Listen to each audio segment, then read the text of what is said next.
Hi everybody, this is Kim from Tabletop Gaming Guild, and today we're going to take a look at the game Mr. Jack Pocket.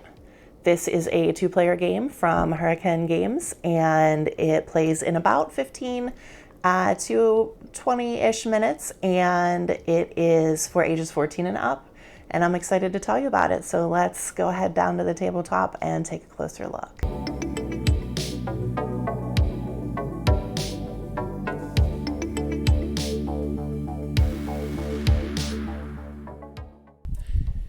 Alrighty friends, let's take a closer look at this game.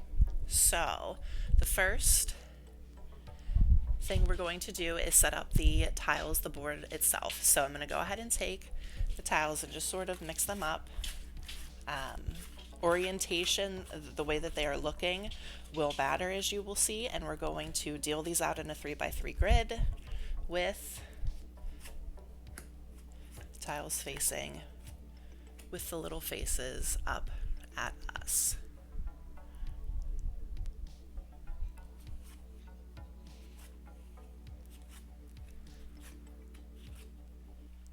Alrighty. We also have 3 detective tokens. We've got Sherlock. We've got Watson.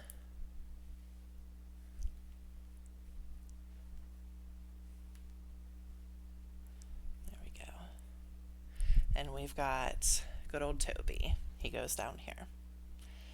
Alrighty, and this is the positions that they will start in, and any time you move them, you're going to move them in a clockwise direction. We also have our turn tokens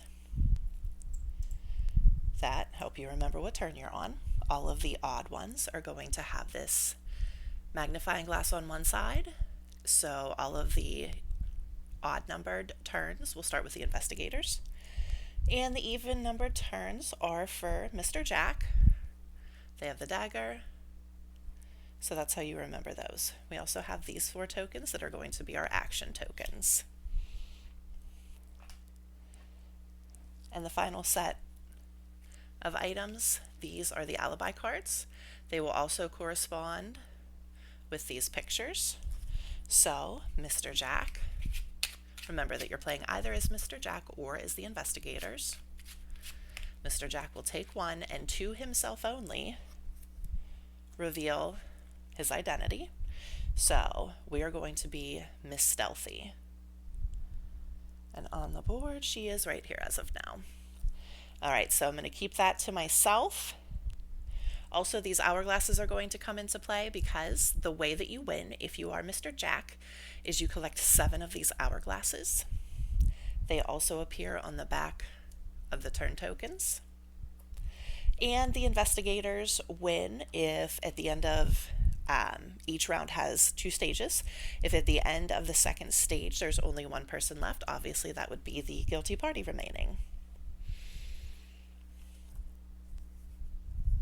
Alrighty, so as I said, the odd numbered turns are for the investigators, so they get to go first. Now what you do with these action tokens is you throw them into the air, and however they land, those are the 4 actions that are available for that turn. So the investigators go first on the odd numbered turns. So the investigators are going to take an alibi card. So they will take this token, flip it over and off to the side, and they will take an alibi card. So the investigators now know that Jeremy Burt is not Mr. Jack. And by taking this card, not only do they now know that Jeremy is not Mr. Jack, he's also able to go to where Jeremy is on the board and flip him over because he is now no longer a suspect. So we've narrowed the suspect pool down to 8. Also, the investigators have kept Mr. Jack from getting an hourglass. So the investigators get to go first on the odd numbered rounds, and then Mr. Jack is going to take the middle 2 turns. So Mr. Jack is going to select this card, this token that we call the Joker. So Mr. Jack, when he selects this token, has the option to move any one of the detective tokens 1 position clockwise, or he can opt not to move any of them. And that's what he's going to do this time. He's also going to select this tile, which allows him to move 1 tile either 90 degrees to the right, 90 degrees to the left, or a full 180 degrees and face the complete opposite direction.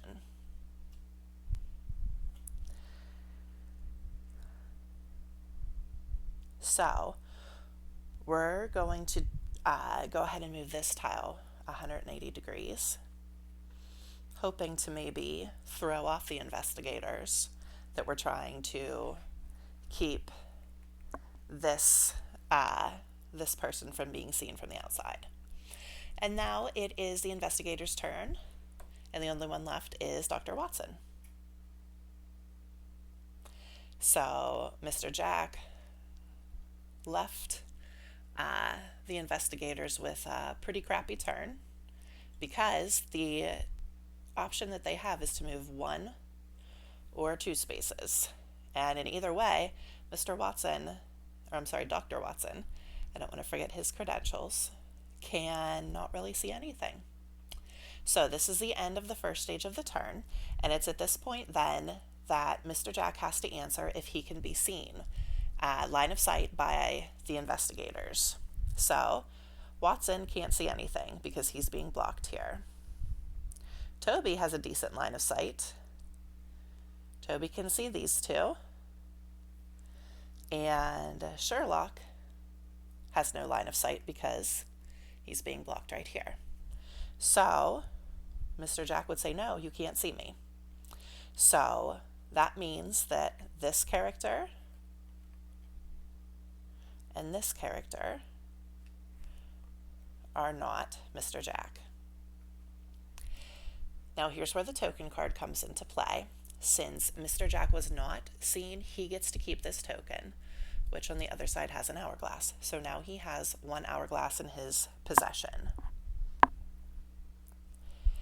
We are now into round 2. That means that Mr. Jack gets to go first.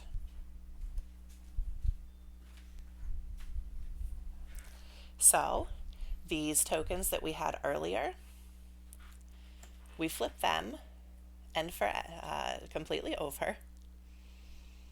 And now that it is Mr. Jack's turn to go first, he is going to select this tile, which this action tile allows Mr. Jack to completely change the place of 2 of the tiles. So Mr. Jack is going to change these 2 places. Notice we don't change the orientation of the tiles, we just change them.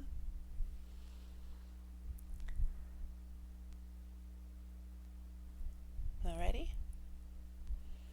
The investigators now take the middle 2 turns. So the investigators are going to take this Sherlock action token and move him 1 position. That allows him a little bit more line of sight.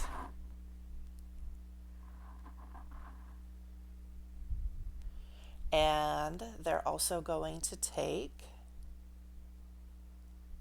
this token, which again allows for the 90-degree right or left or 180 degrees flip. And they're going to turn this one. Now, there is a rule that states in the first turn that this token is moved, right, our turning token. It can be any tile. The second time, because there are 2 of these action cards, or the action tokens, excuse me, the second time it can't be the same tile that's flipped. So we rotated this tile, so we couldn't rotate this tile again. So the investigators have selected to rotate that tile. And that leaves Mr. Jack with choosing Toby, and remember that you can move 1 or 2 positions. So they're going to move Toby 1, 2 position and completely block his view again. So, second stage, can we see Mr. Jack? So, Sherlock can see these two. Toby can see no one. Watson can see Mr. Jack. So now the answer is yes. So, since these 3 suspects cannot be seen, they get flipped over. And this time the investigators get the hourglass, depriving Mr. Jack. And that's how the game works. So in turn 3, the investigators will get to go first.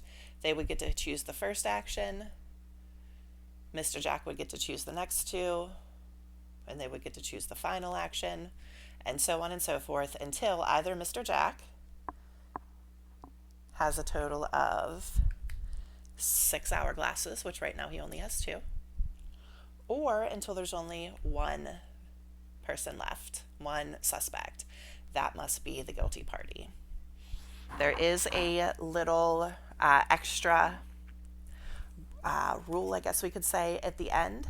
If for some reason neither team has achieved their objective at the end of turn 8, because there are 8 turns, if no one achieves their objective by the end of turn 8, then it is considered that Mr. Jack gets away. So let me bring you back up from the tabletop and talk to you about my final thoughts. Alrighty, so final thoughts on Mr. Jack Pocket. You know I love a small game. I am here for that. I also love a game with a small rule book. Now, I know this looks thick, but it is written in 6 different languages. So really the rules are only about 8 or 9 pages, and these are, quarter-size pages. So it's definitely not rule heavy. I wouldn't say it's rule light, but in no way, shape, or form would I say it's a rule heavy game.